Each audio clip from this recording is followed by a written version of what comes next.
میں میوزک چھوڑ چکا تھا، سوچتا تھا کہ کیا کروں اب کیا کام کروں، اور ایک سٹیج میرے پہ یہ آ گئی کہ میں نے آخری 100 روپے نکال کے اپنی بیوی کو دیے، جو میرے پاس آخری 100 روپے تھے، اور میں نے کہا کل مجھ سے نہ مانگنا کچھ، اب میرے پاس کچھ نہیں ہے، I have nothing، بس اوپر اللہ ہے، نیچے بس یہ حالات ہے۔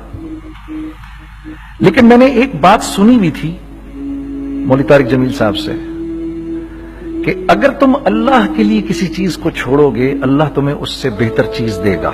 یہ میں نے سنی بھی تھی، یہ حدیث کے الفاظ ہیں، اور میں تھوڑی دیر میں کبھی کبھار سوچتا تھا، میں کہتا تھا یار لوگ صحیح کہتے ہیں، یہ مولوی مرواتے ہیں لوگوں کو، مروا دیا مجھے، کہاں ہے وہ چیز؟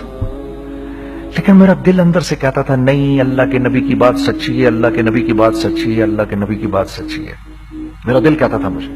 یہ میں 2002 کی بات بتا رہا ہوں۔ اس نے کہا کیا کریں؟ میں نے کہا چلو کپڑے بناتے ہیں۔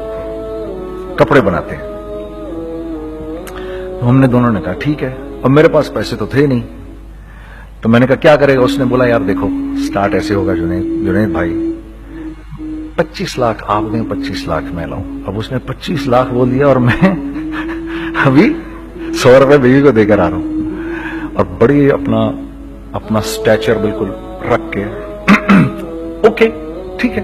اب میں سوچ رہا ہوں 25 لاکھ کہاں سے ہوں گے؟ 25 لاکھ آپ لائیں، 25 لاکھ میں لاتا ہوں۔ میں نے کہا جی ٹھیک ہے۔ تو میں گھر گیا، گھر بیٹھ کے سوچا، میں نے کہا کیا ہے، کیا بیچوں۔ ایک دوست کو میں نے بولا، اس زمانے میں یہ بھی پتا چل گیا کہ دوست کس چیز کا نام ہے، کیونکہ سب کو پتا تھا کہ یہ اس وقت مشکل میں ہے، تو یقین کرو 50 کی چیز ہر ایک مجھے 25 کوٹ کرتا تھا۔ 25 لے لیں جنید بھائی، اس کے یہی دے سکتے ہیں۔ یہ اپنے دوستوں کی بات بتا رہا ہوں۔ مجھے اس دن پتا چلا، اس زمانے میں اچھے لوگ بھی ملے جنہوں نے 25 کی جگہ کہا نہیں یار آپ رکھیں گے، چلو بعد میں کر لیں گے، دیکھ لیں گے، ایسے بھی ملے۔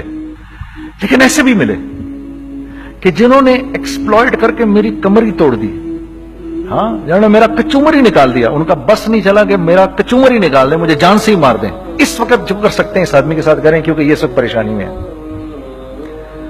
تو وہ کہتے ہیں نا کہ خیر، تو میں نے جا کے کہیں سے اس کو بیچا، اس کو بیچا، یہ بیچ دیا، وہ بیچ دیا، سب بیچ بچا کے اس کو جا کر 25 لاکھ روپے کسی طرح کر کے دیے۔ میں نے کہا مجھے 1 ہفتے کا ٹائم دیا، 1 ہفتے بعد ملتے ہیں۔ 1 ہفتے بعد 25 لاکھ اس نے رکھے، 25 لاکھ میں نے رکھے، اور 50 لاکھ روپے کا ہم نے کپڑا خرید لیا، اور ابھی رمضان آنے والا تھا۔ تو میرے دوست نے کہا کہ چلو اس کے پیٹرن بنواتے ہیں۔ اب میں آپ کو بتاتا ہوں کہ رزق کس کے ہاتھ میں ہے۔ وہ جب پیٹرن کاٹا تو پیٹرن چھوٹا کٹ گیا، 25 لاکھ روپے گئے، اور میں سر پکڑ کے بیٹھ گیا، اور میں کہوں یا اللہ، یہ مجھے کسی کیا گناہ کی سزا مل رہی ہے، یہ کیا ہے کہ ہم دونوں بیٹھے ہوئے، اس نے بھی سر پکڑ کے بیٹھا ہوا، میں بھی سر پکڑ کے بیٹھا ہوا۔ وہ تو خیر امیر آدمی تھا تھوڑے، اس کے پاس تو پیسے تھے۔ میں نے اس کو، میں نے کہا یار اب کیا کریں؟ کہتا ہے یار فکر نہ کریں، کچھ دیکھتے ہیں۔ اب آئی نو کہ کچھ نہیں ہونے لگا، تباہی ہے، تو کوئی بھی نہیں خریدے گا اس کو۔ لارج میڈیم بن گیا، میڈیم سمال بن گیا، اور سمال تو اتنا سمال بن گیا کہ وہ فٹڈ ہو گیا۔ کہ ایک صاحب ملنے آئے ہمیں کہ جی وہ دیکھیے ایک پارٹی آئی ہے بنگلہ دیش سے، ان کو شلوار قمیص چاہیے، لیکن جنید بھائی ان کی ریکویسٹ ہے پیٹرن تھوڑا چھوٹا کر دیں۔ میں نے کہا یار دیکھو تمہیں پتا ہے چھوٹا پیٹرن ذرا مشکل سے کٹتا ہے، ٹھیک ہے، تھوڑے پیسے ایکسٹرا ہوں گے اس کے۔ انہوں نے کہا ہاں وہ پیسوں کا تو کوئی مسئلہ ہی نہیں، ان کو تو بس شلوار قمیص چاہیے پاکستان سے۔ ہم نے کہا ٹھیک ہے، آپ 2 دن بعد آ کے لے لیجیے۔ تو جو چیز اللہ معاف کرے، آج جو آپ لوگوں سے شیئر کر رہا ہوں، جو چیز 500 روپے کی بیچنی تھی وہ 600 روپے کی بیچ دی، جو چیز پورے مہینے بیچنی تھی 2 دن میں بیچ باج کے، پورے رمضان جو بیچنا تھا سب بیچ باج کے بیٹھ گئے دونوں کے۔ اب کیا کریں؟ سب بک گیا اور پیسے آ گئے۔ تو اب میں یہ دیکھ رہا ہوں کہ یہ کچھ اللہ کا کیا عجیب نظام چل رہا ہے۔ تو میں نے اس کو اپنے ساتھی سے کہا دیکھو تم نے میرے ساتھ آگے بھی کام کرنا ہے یا بس ایک یہی کام کرنا ہے؟ اس نے کہا میں نے آپ کے ساتھ آگے بھی کام کرنا ہے۔ میں نے کہا تو چلو پھر مفتی تقی عثمانی صاحب کے پاس، ان سے پوچھو ہم کام کریں تو کس طرح کریں۔ हम दोनों मुफ्ती तकी साहब के पास पहुंच गए, मुफ्ती साहब के पास बैठे। अच्छा, मैं मुफ्ती साहब से मेरा ताल्लुक था, इनको भी जानते थे मुफ्ती साहब। तो मुफ्ती साहब कहने लगे, भाई 3 काम करो। पहला काम ये लिखो, ये कारोबार खत्म कैसे होगा, ये जे डॉट खत्म कैसे होगा, ये लिखो पहले। दूसरा काम, पहला काम ये सबसे आसान है, अब इससे और मुश्किल काम वो ये कि अज़म करो इस बात का एक दूसरे को धोखा नहीं दोगे तुम दोनों, ये उससे मुश्किल काम कहा। और अब तीसरा सबसे मुश्किल काम, ये नियत करो कि इस कारोबार से तुमने लोगों को नफा पहुंचाना है, फायदा पहुंचाना है। अगर ये 3 काम तुम लोगों ने कर लिए तो तुम दोनों का तीसरा पार्टनर अल्लाह हो जाएगा।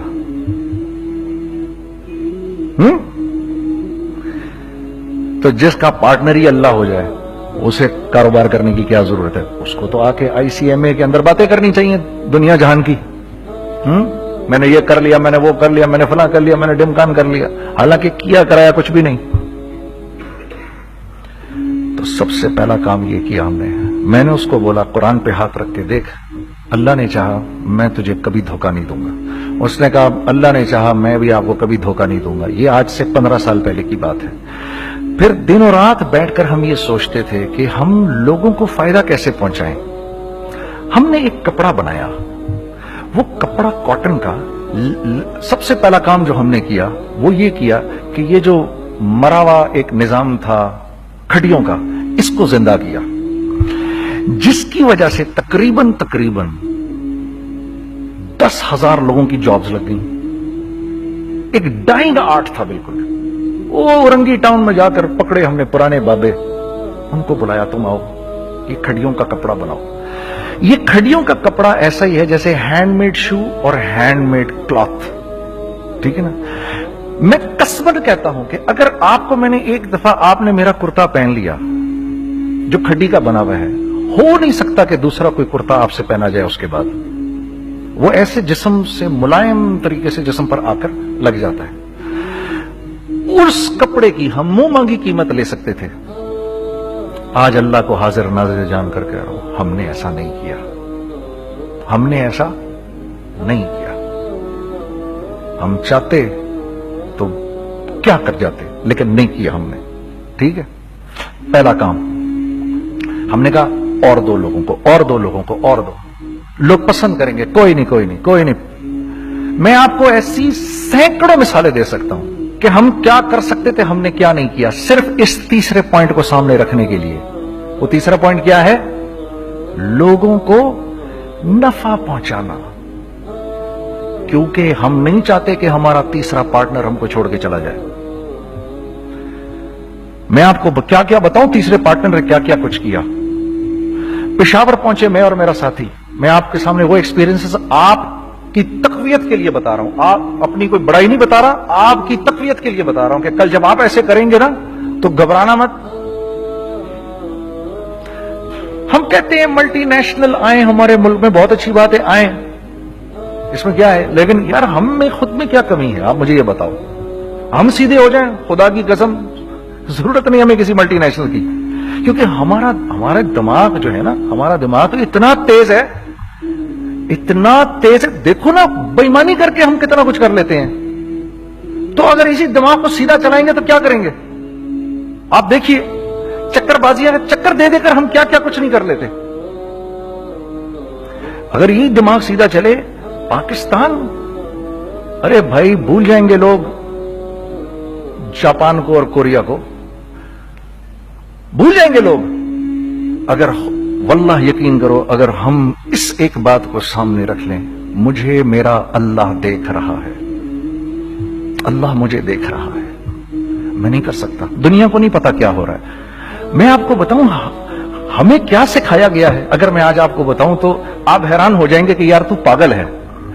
मेरे नबी ने क्या बोला, देखिए, मैं सर की गाड़ी खरीदने आया, उनकी गाड़ी मुझे बहुत अच्छी लग रही है। अब पहला काम क्या करूंगा, इनकी गाड़ी की बुराइयां शुरू कर दूंगा। सर ये तो इसके तो इधर भी इधर डेंट लगा हुआ है, इसके तो उधर भी वो लगा। अच्छा पहले क्या होगा, पहले ये थोड़े से डिप्रेस होंगे, फिर इनको गुस्सा आना शुरू हो जाएगा, फिर ये ठंडे हो जाएंगे, गुस्सा नहीं खाएंगे, फिर ये कहेंगे इसको मेरी गाड़ी पसंद है, अब तो मरता मर जाए मैं इसकी कीमत कम नहीं करूंगा। ठीक, आप सल्लल्लाहु अलैहि वसल्लम ने इस बात से मना फरमाया, कभी मत करो ये। इसके बरक्स मैं सर के पास आया, sir very well maintained car, आप तो इसका मतलब गाड़ी का ख्याल रखते हैं। सर मुझे तो देखती ही अच्छी लगती है, लेकिन सर यकीन करें आप ये मांग रहे ना, मेरे पास इतने हैं नहीं, ये दे सकता हूं, I would be very grateful अगर आप मुझे दे दें। तो ये जब मुझे अपनी गाड़ी देंगे